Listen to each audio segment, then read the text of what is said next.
हिरण्यकश्यप सामने आ करके और मूंछों में ताव देता हुआ सामने आंखें फाड़ फाड़ करके प्रहलाद जी की तरफ देखने लगा।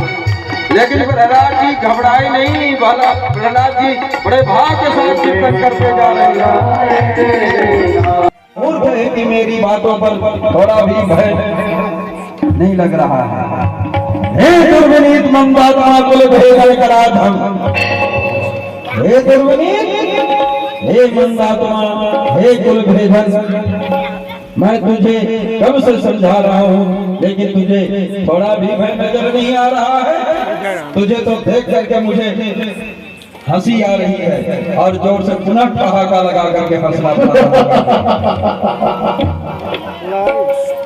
अभी मैं तुझे बताता हूँ। चाट को लेकर के आगे जा करके प्रहलाद जी को पकड़ करके जोर से पटक दिया। प्रहलाद जी पुनः खड़े हुए। प्रहलाद जी घबराते नहीं है, डरते नहीं है। हिरण्यकश्यप पकड़ करके चाबुक के द्वारा जोर जोर से महात्मा प्रहलाद जी को दंड देना प्रारंभ किया। लेकिन प्रहलाद जी फिर भी घबरा नहीं रहे हैं। और सुखदेव जी कहते हैं कि परीक्षित, इस प्रकार से उठा करके प्रहलाद जी को जोर से ले जा करके नीचे पटक दिया। प्रहलाद जी पुनः खड़े हुए। बोल तेरा परमात्मा कहाँ है? प्रहलाद जी ने कहा कि हमारे परमात्मा सर्वत्र।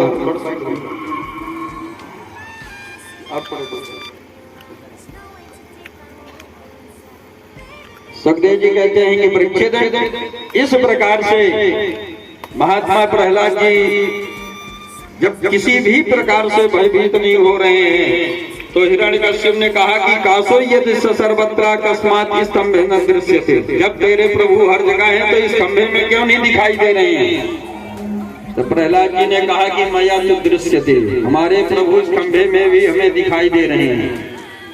हिरण्यकश्यप ने कहा कि अच्छा, तुझे इस खंभे में दिखाई दे रहे हैं, अभी मैं बताता हूँ। इस खंभे को अपने हाथों से ही 2 टुकड़े कर दूंगा।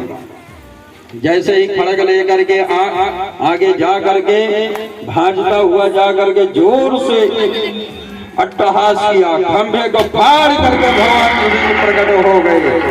गगड़ गड़गड़ानो खंभ फाटो, चरचरानो हर रूप अति भयानक है। गगड़ गड़गड़ावे तो सभी जीव लपलपावे, चितवन सरोज मानो अंग जात पानो है। ओम नृसिंह भगवान की। भगवान नृसिंह प्रकट हो गए। न मृगम न मानुषम। भगवान का शरीर पूरा थर थर कांप रहा था, धरती डगमगा रही थी। ऐसा जान पड़ रहा था कि यह धरती अभी इसी क्षण रसातल में चली जाएगी। सुखदेव जी कहते हैं कि परीक्षित, इधर हिरण्यकश्यप आगे पहुंच गया युद्ध करने के लिए। ताल ठोक करके जैसे ही आगे जाता है युद्ध प्रारंभ हो गया। हस्ताभ्याम हस्तयो पदभ्याम पादयो, हाथ से हाथ, पंजा से पंजा एक दूसरे पर युद्ध करना प्रारंभ कर दिए। देवताओं के नगाड़े बजने लगे, शंख ध्वनि होने लगी, जय जयकार होने लगा। भगवान हिरण्यकश्यप को पकड़ करके जोर से नीचे ले जा करके पटक दिए।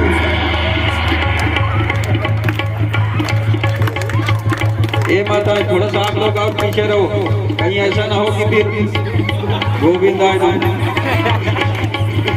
बच करके रहना। अरे आप लोग बैठे रहो, बैठे रहो। पुनः युद्ध प्रारंभ हुआ और इस प्रकार से पुनः हाथ से हाथ, पंजा से पंजा। भगवान हिरण्यकश्यप को जोर से ताका लगा करके नीचे ले जा करके पटक दिया। पुनः उठ खड़ा हुआ, भगवान की तरफ झपट्टा मार करके आगे बढ़ा।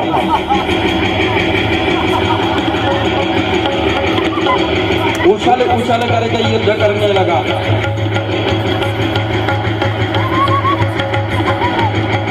हाथ से हाथ मिला करके भगवान को नीचे भूमि में ले जाकर के हिरण्यकश्यप गिरा दिया। भगवान पुनः उठ खड़े हुए। और भगवान हिरण्यकश्यप को जा करके कमर में हाथ लगा करके पकड़ लिए और पकड़ करके सिंहासन में अपनी गोदी में लिटा लिए।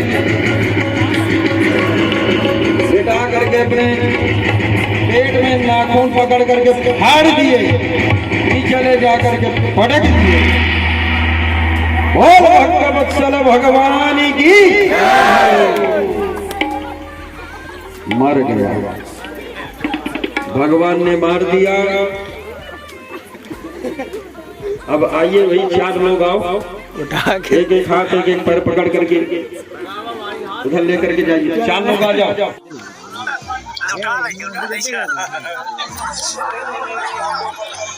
गड्ढा को गाड़ दे।